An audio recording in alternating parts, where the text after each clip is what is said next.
Let us ship, respect, Osmo. Recount the narratives that matter with these simple steps. Rescan your Digi boxes and look for Highland TV on the list. Make sure to reposition your antennas for those watching through digital smart TVs. Catch us beyond the screen through our social media platforms on the Regional News Group Luzon Facebook page and RNG Luzon YouTube channel. So hit that notification bell for more updates. Calling out all business owners. Optimize your sales with Highland TV and the Regional News Group Luzon. Establish through e-commerce and put out your brand with the fastest rising TV and free-to-air digital channel in the region. Be our partner and call us at 074-637-3947 or send us a message at rngluzon@gmail.com or via our Facebook page. Take your market to new heights with Highland TV. Recount the narratives that matter with these simple steps. Rescan your Digi boxes and look for Highland TV on the list. Make sure to reposition your antennas for those watching through digital smart TVs. Catch us beyond the screen through our social media platforms on the Regional News Group Luzon Facebook page and RNG Luzon YouTube channel. So hit that notification bell for more updates.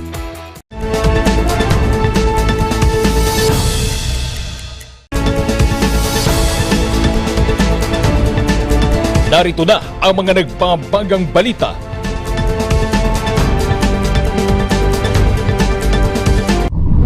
Mga labi ng 3 NPA na hukay sa Isabela.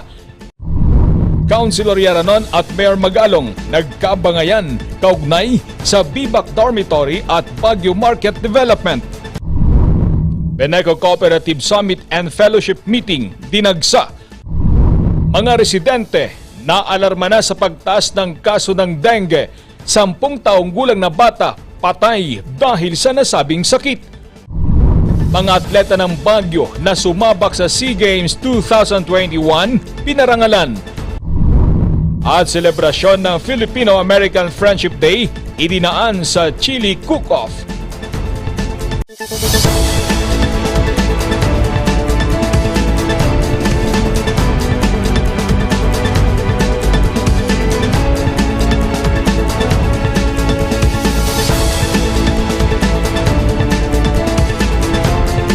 Mula sa Highland TV News Center Baguio, ito ang Luzon Headlines. Daimbag nga rabii amyana na Luzon, hatid namin ang mga pinakabago at may init na balita.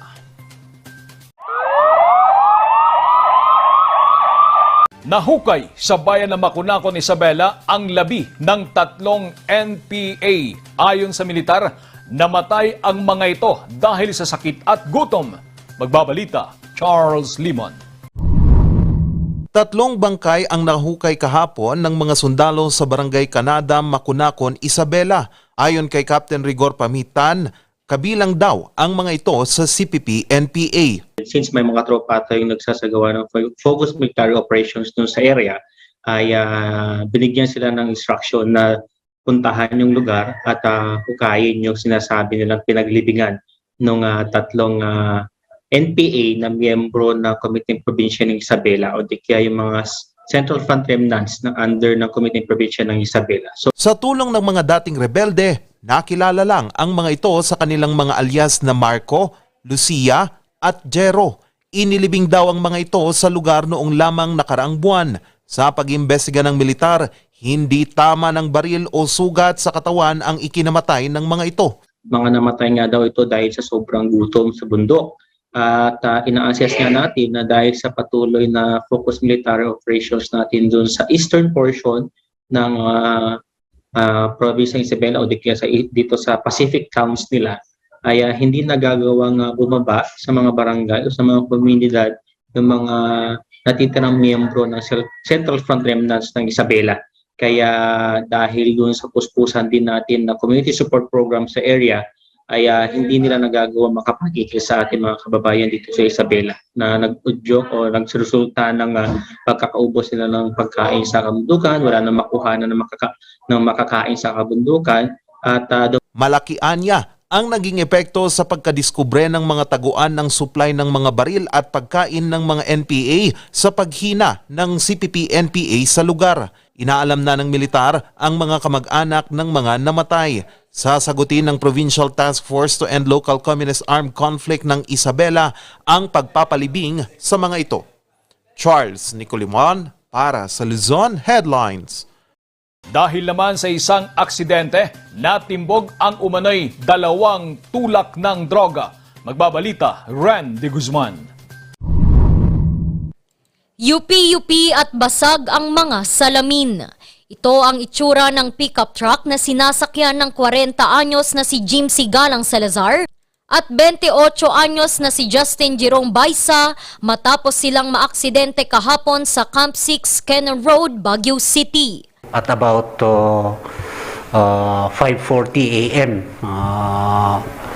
Or about 4:45 a.m. May isang Ford Ranger na kulay orange na nabaliktad dito sa Cannon Road, Camp 6. So, someone called for us police officer to respond on this vehicular traffic accident. That's why we went there. Sa pag-iimbestiga ng mga pulis, dito na nila nadiskubre na may karga-karga pala ang sasakyan na 12 tubular ng pinatuyong marijuana na aabot sa 1.4 million pesos. We discovered that they are in possession of dried marijuana leaves in tabular form. They came from Baguio City. Nakuha lang itong item na to, itong dried marijuana leaves in tabular form. Then babalik sana sila sa Maynila. But tong sasakyan nila incurred loose brake, kaya bumaliktad siya sa kalsada natin. Sinubukan pa raw itong itago ng mga suspect. Itong isa, in the name of Jimsy Galang Salazar, kinuha yung karton at inilagay sa parapet ng kalsada, itong sa gilid ng kalsada.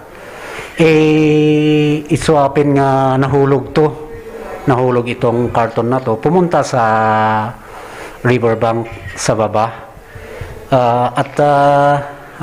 Sinundan ng mga kasama natin na responding police officers itong karton, at doon natuklasan na ang karga pala nitong karton ay dried marijuana leaves in tabular form talaga.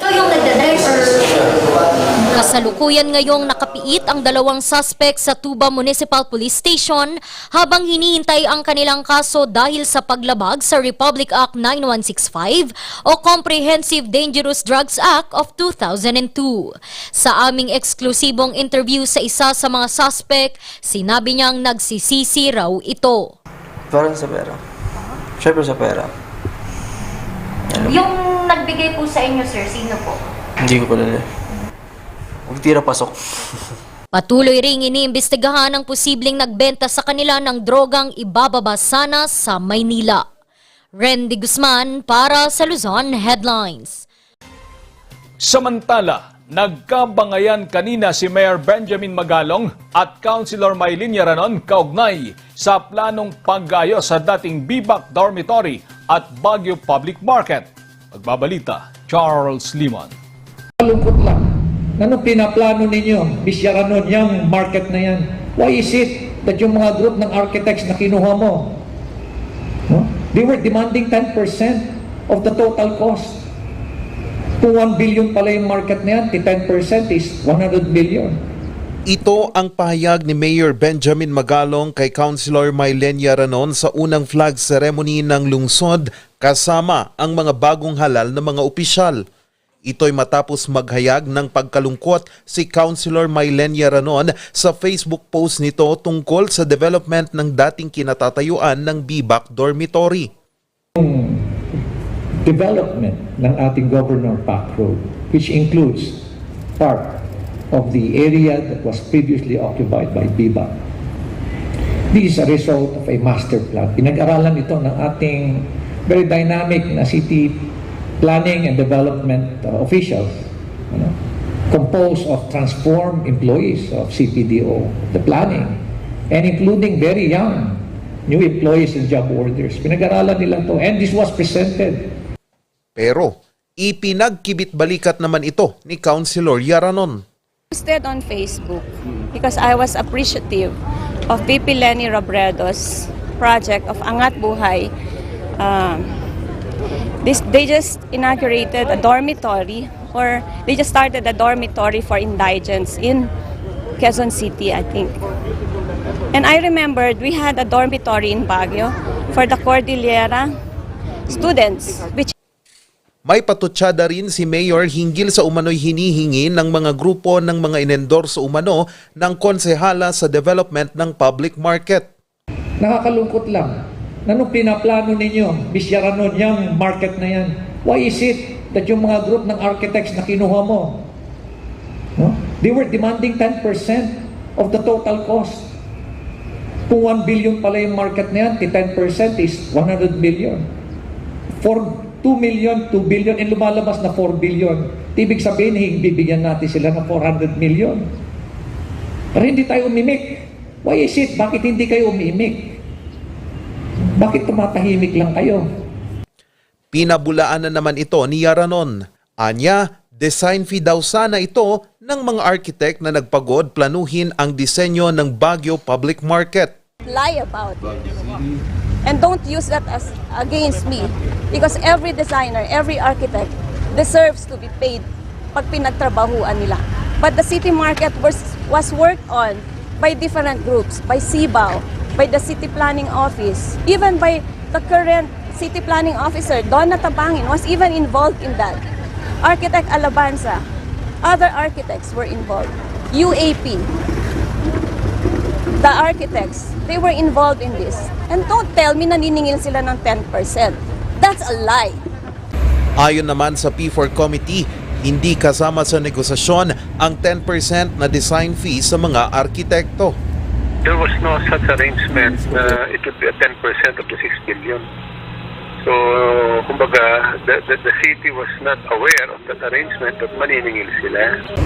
Hindi muna nagbigay ng anumang pahayag ang City Planning and Development Office ukol sa issue habang inaayos pa ang plano sa Governor Pac Road. Charles Nicolimon, para sa Luzon Headlines.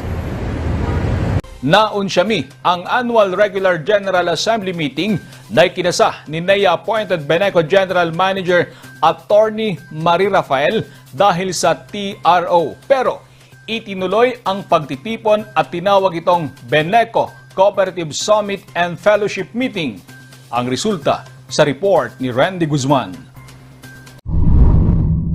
Sabado sana idadaos ng kampo ni NEA appointed Beneco General Manager Attorney Marie Rafael ang Annual Regular General Assembly Meeting sa Baguio Athletic Bowl.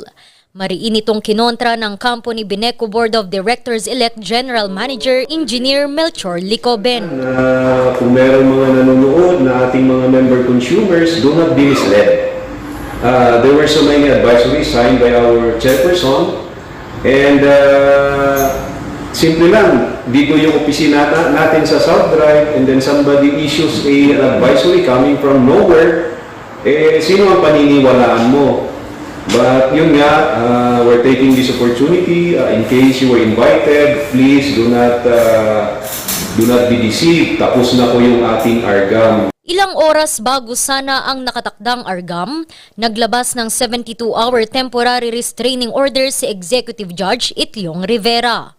Kaya't naisipan ng kampo ni Attorney Rafael na ito'y ituloy at tawagin na lamang itong Beneco Cooperative Summit and Fellowship Meeting. Isasagawa sana ito sa Baguio Athletic Bowl. Allegedly, they were claiming na yung gastos daw nila nung nakaraang June na kanilang ARGAM sa kabila, kina Attorney Somni, Mr. Licoben, ay masasayang daw dahil mag-uulit daw kami ng ARGAM. Dahil din sa TRO na ito, binawi ni Baguio City Mayor Benjamin Magalong alas 6 ng umaga noong Sabado ang permiso na gamitin nila ang Athletic Bowl para sa pagtitipon. Kaya ang mga nagtungo sa Athletic Bowl, lumipat sa Bua Gym tuding Itogon, Benguet. Okay. Thank you very much. Tinagsa ito ng mga taga-suporta. Kami unay, kadagitoy MCOs tayo, dagitoy kakadwa tayo, also with our guest, CDA Chairman Yusek Joseph Joy Encabo, ASEC Abad El Santos, and Attorney Gautier Dupaya of NEA, who is the project supervisor of Beneco.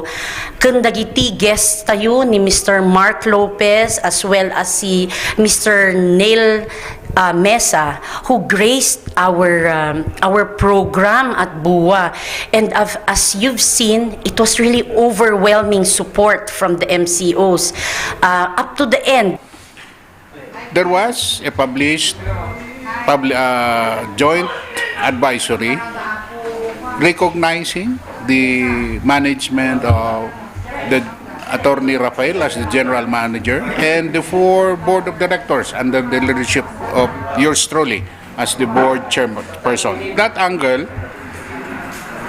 I am to explain that this management and the board has now the responsibility and we have the obligation to push through with the annual regular assembly meeting to have the articles of cooperation and bylaws of Beneco to be adopted, approved, and ratified by the general membership.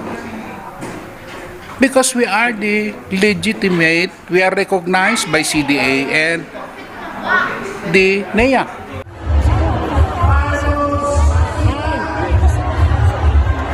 Randy Guzman para sa Luzon Headlines. Sinalubong naman ng pagtutol ang muling paghain sa divorce bill. Magbabalita, Sofia Pagaduan. Tutol si Aling Ronly sa balitang ipinasa na naman sa Kongreso ang divorce bill. Yun naman ang ng Panginoon kung mag-asawa forever naman.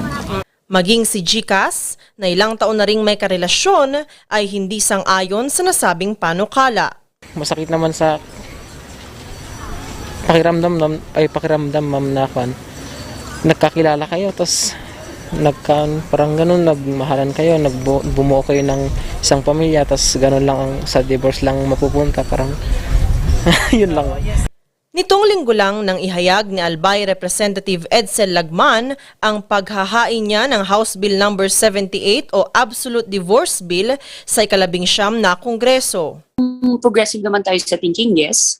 Kaya lang medyo siguro hindi naman nasigula sa legal perspective to, like personal.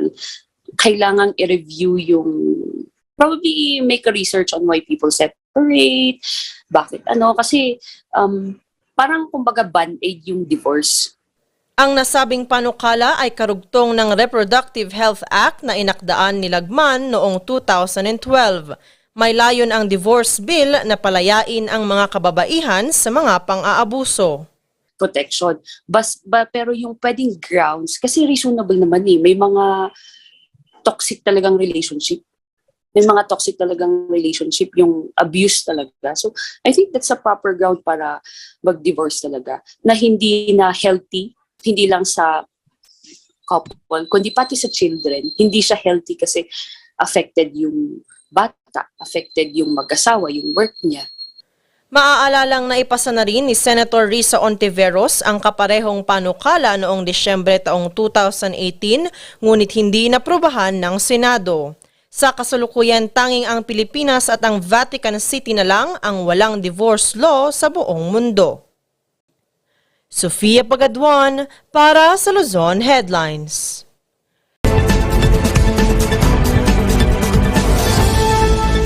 Noong June 4, 2022, nag-lapse into law ang Republic Act 11861 at ito yung tinatawag nating Expanded Solo Parents Welfare Act. And alam naman natin, solo parent, ang batas na ito ay nagbibigay ng additional benefits to single parents, no? And bakit nag-lapse into law? Under our Constitution, President Duterte could have vetoed the law. Kung ayaw niya itong batas, hindi niya sana inapruban. Pero since hindi niya inaksyonan within 30 days from the time he received the final enrolled form coming from the Senate, then it became a law. Unang-una, dito sa Expanded Solo Parent Welfare Act, nagbibigay siya ng 1,000 monthly cash subsidy for solo parents earning minimum wages. So, ang minimum wage ngayon ay 380 pesos per day. At if you feel that you are qualified and you are a single parent, then you are entitled to claim from the DSWD a subsidy of 1,000 pesos. Aside from that, a solo parent has a discount on certain medicines and food supplements at ito ay 10%. No? At ito ay, of course, pag ito ay pinurchase ng isang low-income solo parent who have children below 6 years old. So, meron siyang category. Unang-una, dapat low income ka. Pangalawa, yung mga anak mo ay dapat below 6 years old in order to be entitled to a 10% discount sa medicines. Among others also, ikaw ay mabibigyan priority sa low-cost housing coverage ng ating National Housing Authority kung ikaw ay mag-a-apply. Then also, you are entitled to coverage from PhilHealth.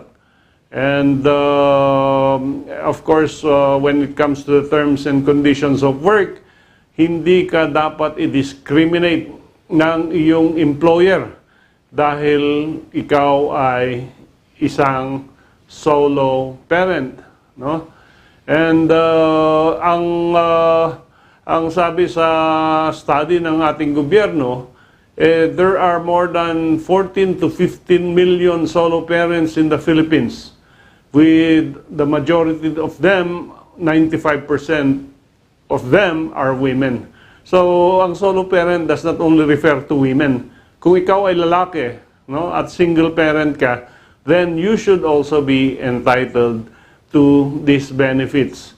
Nung araw sa solo parent law, meron kang leave doon sa trabaho na paid leave if you are a solo parent. This has been expanded by this new law at ang sabi nila, you have a forfeitable and non-commutable parental leave of 7 days na paid by your employer. No? Forfeitable, pag hindi mo ginamit, then next year wala na siya. Cumulative, non-cumulative in the sense that pag hindi mo ginamit, hindi mo siya pwedeng i-pass on to your next year. So dapat gamitin mo yung benefit na yan.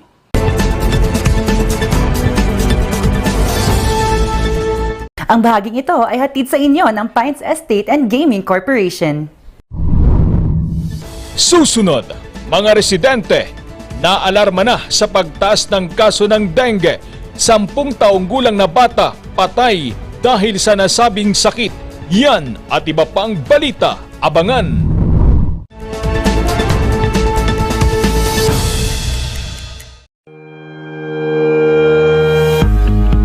The Baguio Country Club, the first and only 5-star mountain resort in the Philippines, is fully equipped and ready to welcome you back. The club has thoroughly worked on adapting to the new normal. The usage of any of the facilities and amenities of the club is governed with specific rules, regulations, and procedures in accordance to the medical, physical distancing, and disinfecting protocols. And as you return back here to your second home and make new memories with us, we assure you that at the Baguio Country Club, you do not have to worry because we can assure you that the club continuously puts great importance to the health, safety, and wellness of its members, guests, and employees. coronavirus. Dahil dito, may mga bagay na hindi mo na magagawa. Ngunit, may katuwang ka. PDA or Pau de Arco Herbal Capsule na may antiviral quercetin at immunity booster. Mag-PDA or Pau de Arco Herbal Capsule araw-araw.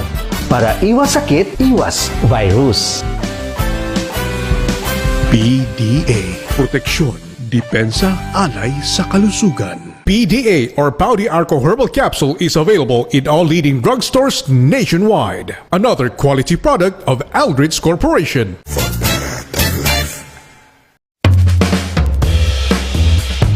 Yes!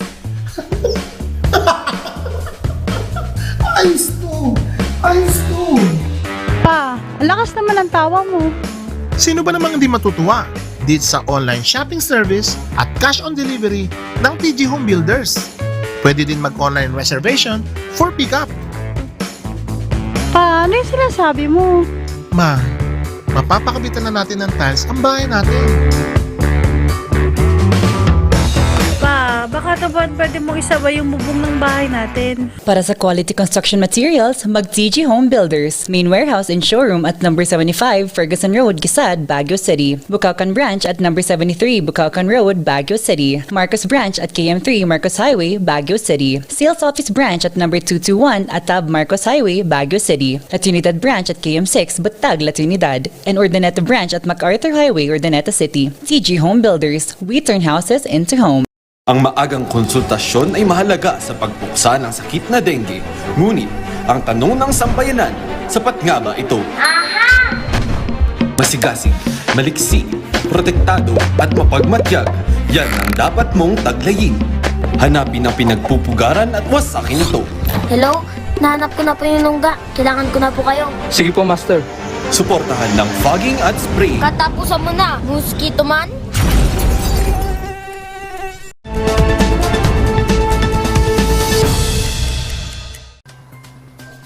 Ikinaalarma ngayon sa Baguio City ang pagtaas ng kaso ng dengue. Naitala na rin ang unang kaso ng pagkamatay dahil sa nasabing sakit. Ang buong detalye sa report ni Randy Guzman. Malaking banta para kay Donna Bell at sa kanyang 5 anak ang pagtaas ng kaso ng dengue, lalo na't nakatira siya malapit sa creek ng City Camp. Naalarma po kasi po, siyempre sa mga kapitbahay namin, mga kabarangay din po, lalo na't malapit po kami sa kanal, may mga dengue po na at mga lamok po na kinakan po namin. Takot din po kami. Po sa ngayon kasi naalarma na rin po kami dito sa barangay namin kasi prone na po sa dengue. Noon lamang ding June 24, naitala ang kauna-unahang kaso ng pagkamatay ngayong taon matapos masawi ang isang 10 taong gulang na lalaking residente ng City Camp Central.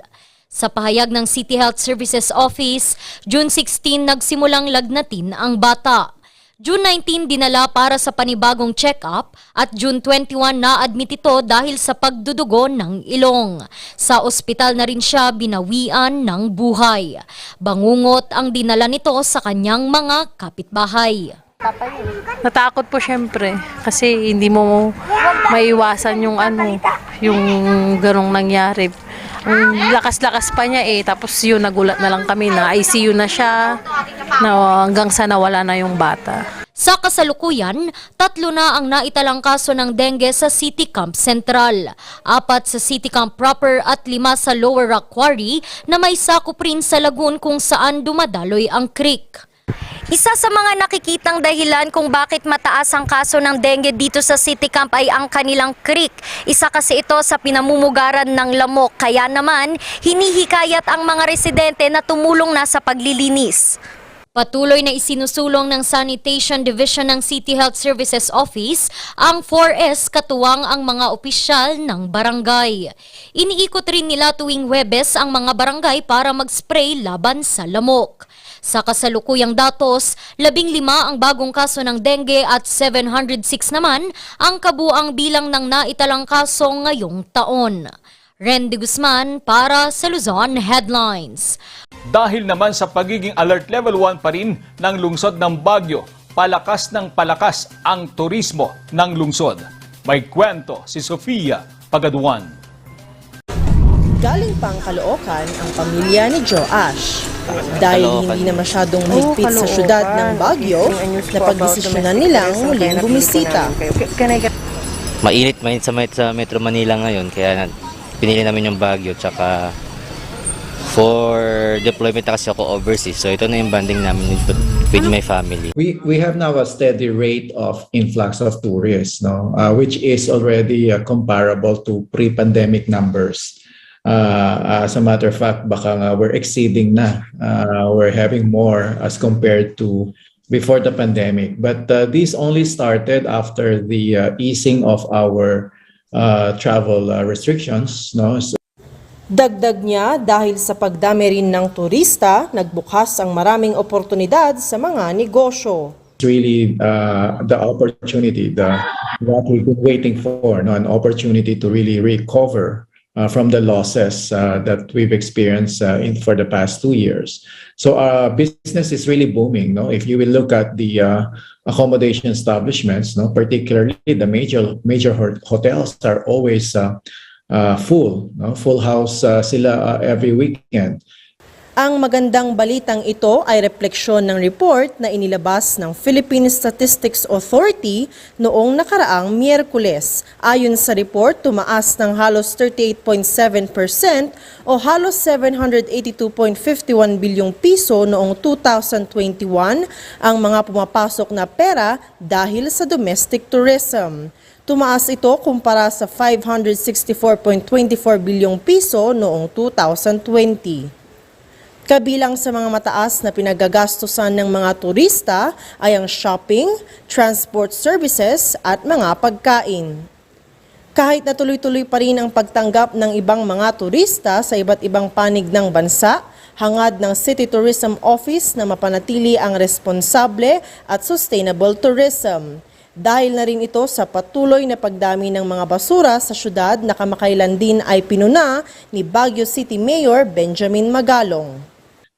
We are able to send a message, no, to our tourists that we are now really espousing responsible and sustainable tourism. No, we would like our visitors to be disciplined and responsible when they visit Baguio. Bukas na ang Baguio para sa lahat ng turista. Para sa mga gustong bumisita, idala lamang ang mga vaccination cards at mag-register sa Visita Baguio. Sofia Pagaduan para sa Luzon Headlines. Sa balitang pampalakasan, isa-isang pinarangalan ng pamahalang lungsod ang mga atletang sumabak sa katatapos na SEA Games. Magbabalita, Charles Limon. Sulit ang pagod ni Islay sa pagsabak nito sa kakatapos na SEA Games 2021 noong Mayo. Ito'y matapos bigyang papugay ng pamahalang lungsod ang pag-uwi dito ng ginto sa larangan ng Muay Thai. Ako po talaga ay mag-gold po talaga. Training po namin for almost 2 months po. Kasi galing pa po sa Jensen yung partner ko. Tapos late po siyang dumating dito sa Baguio. Isa lang si Islay sa mga atleta ng Baguio na kinilala ng pamahalang lungsod sa flag raising ceremony kanina. It is with great pride and joy that the city of Baguio and its people confer this resolution of commendation and congratulations to the Baguio City athletes for successfully representing the country and the beloved city of Baguio in the 31st Southeast Asian Games. Sobrang saya namin dahil minsan lang to sa amin minsan lang to makakatanggap kami ng ganito. Inalala naman ni ST ang sakripisyo sa sports na courage. Pandemic, we trained together with my teammates who are from Baguio also. Sila. And with the other team galing sa ibang region ng Pilipinas. And nag-train kami sa gym ko sa Manila. And we share our techniques and yun. Sa kabuuan, nakapag-uwi ang Team Baguio ng 7 ginto, 12 silver at 14 na bronze. Kaakibat ng parangal ang mga insentibong hatid ng pamahalang lungsod sa mga atleta maliban sa insentibong ibibigay ng Philippine Sports Commission. Charles Nicolimon para sa Luzon Headlines. Selebrasyon ng Filipino-American Friendship Day, idinaan sa Chili Cook-Off. Ang kwento, susunod na.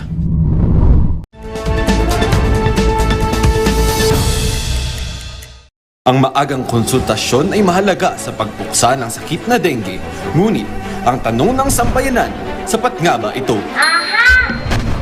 Masigasig, maliksi, protektado at mapagmatyag, yan ang dapat mong taglayin. Hanapin ang pinagpupugaran at wasakin ito. Hello? Nahanap ko na po yung lungga. Kailangan ko na po kayo. Sige po, Master. Suportahan ng fogging at spray. Katapusan mo na, mosquito man.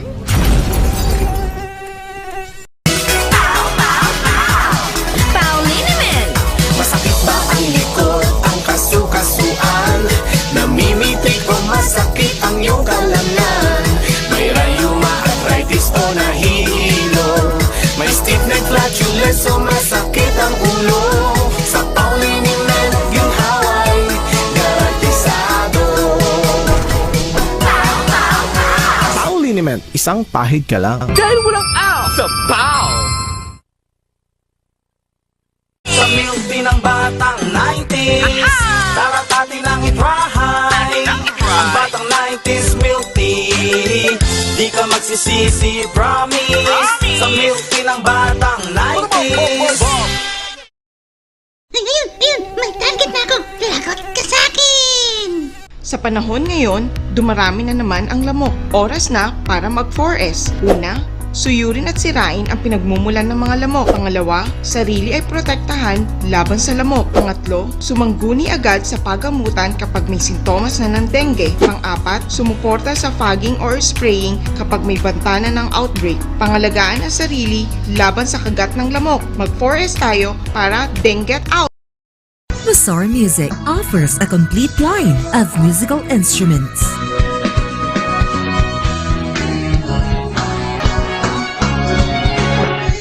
Mazar Music, Baguio's pioneer in online music and art lessons.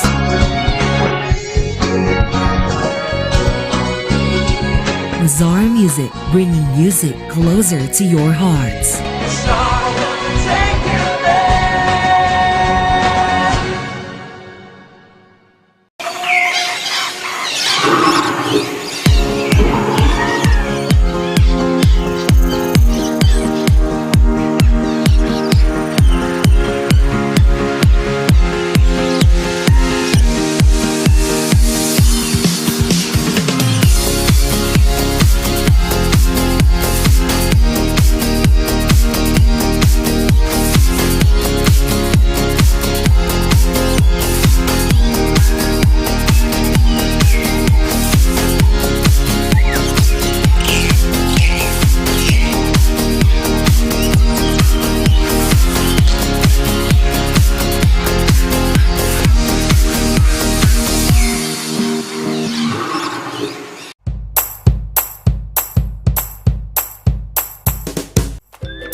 Best sellers that we have are the pork sisig, sizzling liempo, quarter leg, and then we have the sizzling beef pares as well.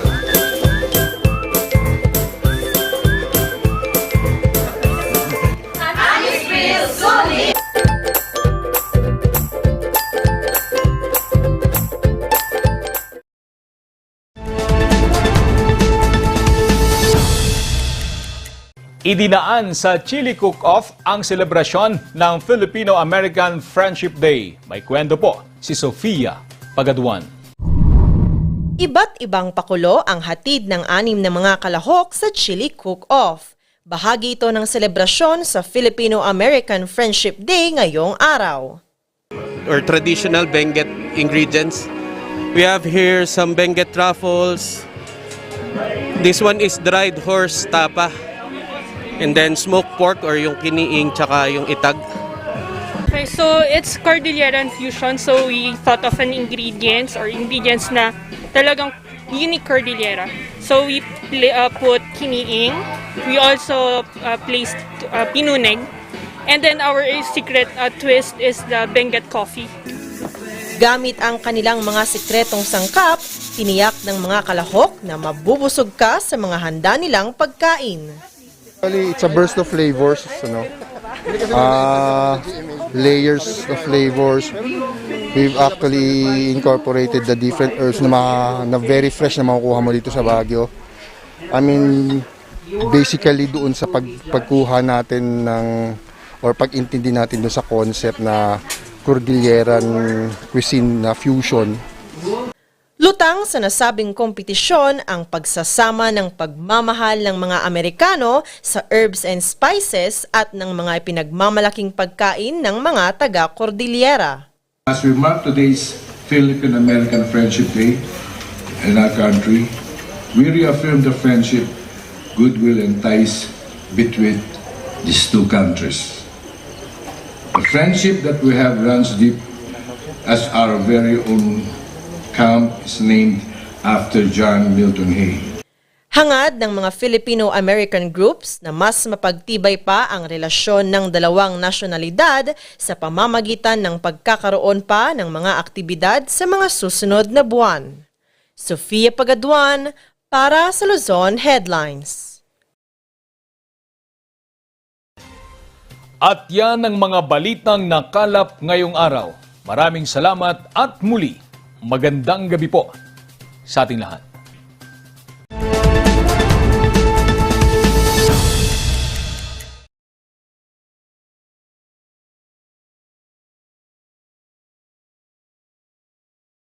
Recount the narratives that matter.